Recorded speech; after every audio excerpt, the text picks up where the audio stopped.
It's the most famous drink on the planet. A bottle so recognizable that even the shape of the glass silhouette can tell you what it is. A brand that shows up in every corner of the world, from crowded cities to tiny villages, from airports to beaches, from sports arenas to movie nights. Coca-Cola isn't just a soft drink. It's a global symbol. But how did this simple caramel-colored liquid become the most powerful beverage in human history? How did it travel from a small pharmacy in America to an empire that reaches nearly every country on Earth? And what was the real strategy behind Coca-Cola's world domination? Before we jump in, make sure to like this video, comment your thoughts, share it with your friends, and subscribe to the channel. It really helps us bring you more fascinating stories like this one. Now, let's uncover how Coca-Cola took over the world. Our story begins in 1886 in Atlanta, Georgia. A pharmacist named John Pemberton was experimenting with different formulas to create a drink that could help with headaches, fatigue, and nervousness. Pemberton was not trying to build a global empire.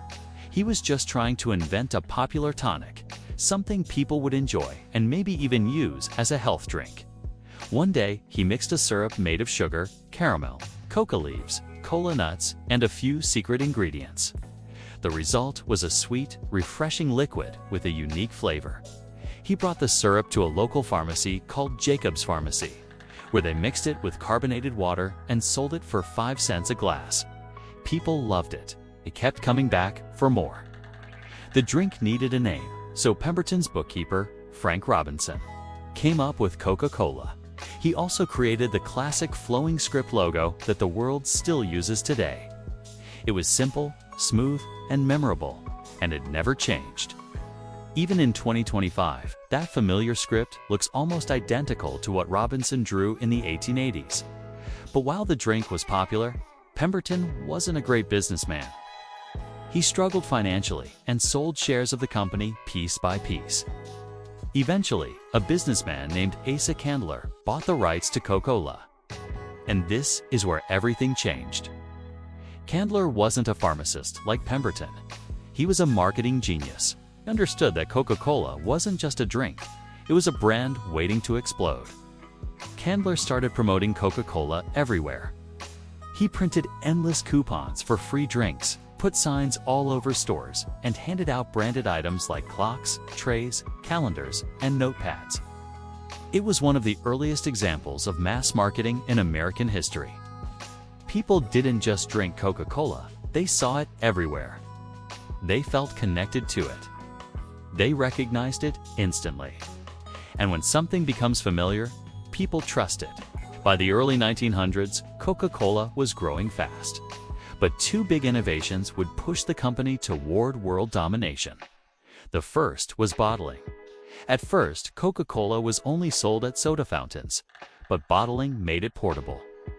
In 1899, two lawyers approached Asa Candler and asked for rights to bottle the drink across the United States. Candler didn't believe bottled drinks would ever matter, so he sold the bottling rights for only $1. That decision turned out to be one of the biggest business mistakes in history and one of the biggest advantages for the bottlers. But it also changed Coca-Cola forever. Suddenly, people could take the drink home. They could enjoy it outside, at picnics, in parks, at work, and during celebrations. Coca-Cola became a part of daily life. The second innovation was the iconic Coca-Cola bottle. By 1915, dozens of soda companies were trying to copy Coca-Cola's success. Many even created drinks with similar names and similar logos to confuse customers.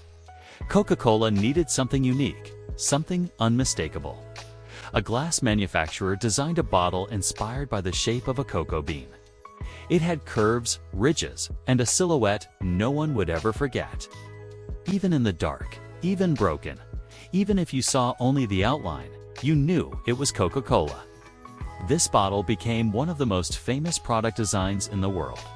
It turned the drink into a piece of art, a symbol. By the 1920s, Coca-Cola had taken over America. But why stop there? The company had its eyes on the world. Coca-Cola expanded slowly at first to Cuba, Canada, Panama, and a few European countries. But the biggest boost came during World War II, when the United States entered the war. Coca-Cola's president, Robert Woodruff, declared that every American soldier should be able to get a bottle of Coke for 5 cents, no matter where they were. Coca-Cola built bottling plants near military bases across Europe, Africa, and Asia. Soldiers drank Coke everywhere they went.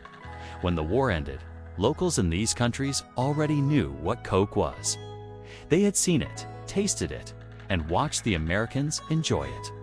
Coca-Cola wasn't just a drink.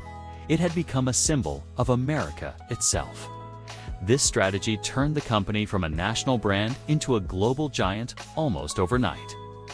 By the 1950s and 60s, Coca-Cola was unstoppable.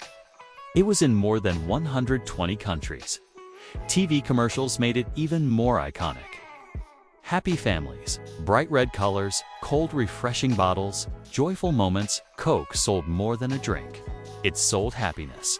And then came the slogan, "It's the real thing." That simple phrase turned Coca-Cola into a lifestyle, not just a beverage. People didn't drink Coke because they were thirsty. They drank it because it made them feel something. But the rise of Coca-Cola didn't come without competition. In the 1970s, Pepsi launched the famous Pepsi Challenge. During blind taste tests, many people said they preferred the sweeter taste of Pepsi over Coke.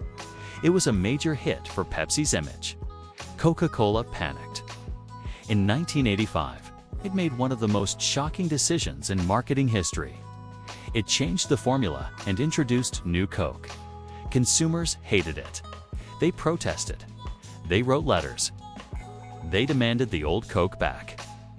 Within months, Coca-Cola had to bring back the original recipe, now called Coca-Cola Classic. The backlash was massive, but strangely, it made people love Coca-Cola even more. The emotional response proved that Coke wasn't just a product. It was a part of people's identity. The failure actually strengthened the brand. Meanwhile, the company continued expanding around the world. Today, Coca-Cola is in over 200 countries, more than the number of countries recognized by the United Nations. You can find Coca-Cola in remote islands, mountains, deserts, and villages where other companies can't even deliver mail. Why? Because Coca-Cola built one of the most efficient distribution networks in history. Their goal was simple, always within arm's reach of desire. Wherever you are, if you want a Coke, you should be able to get one. Coca-Cola also bought or created hundreds of other beverages.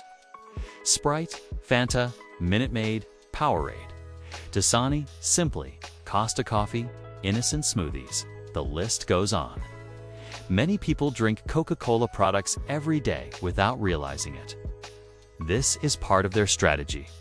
Dominate not just one drink, but the entire beverage market. Of course, with great power came great controversy. Critics argue that Coca-Cola has contributed to obesity, sugar addiction, water shortages, and plastic waste. Some countries have even banned or restricted Coke products at times. But the company has survived every challenge. It adapts, rebrands, launches new drinks, and keeps growing. Coca-Cola's story is not just about marketing or flavor. It's about psychology. It taps into emotion, memory, tradition, and culture. Even the Santa Claus image we know today, the red suit, the friendly smile, the cheerful personality was popularized by Coca-Cola's holiday ads in the 1930s. The company didn't invent Santa, but it shaped his modern image. That shows how deeply Coca-Cola has influenced culture. From music to sports to pop culture, Coca-Cola found ways to fit into every part of life. The Olympics, the World Cup, famous songs like "I'd Like to Buy the World a Coke." The brand wove itself into human experience. And it all started with a pharmacist mixing syrup in a small city in Georgia. Coca-Cola's rise wasn't luck. It was a masterclass in marketing, design, distribution, psychology, and storytelling. It understood one simple truth. People don't just buy drinks. They buy feelings. And Coca-Cola became the feeling of happiness, sharing, celebration, youth, refreshment, and even nostalgia. Coca-Cola didn't just take over the world, it became a part of it. If you're enjoying this story so far, make sure to like, comment, share, and subscribe. Stay tuned for more amazing stories ahead.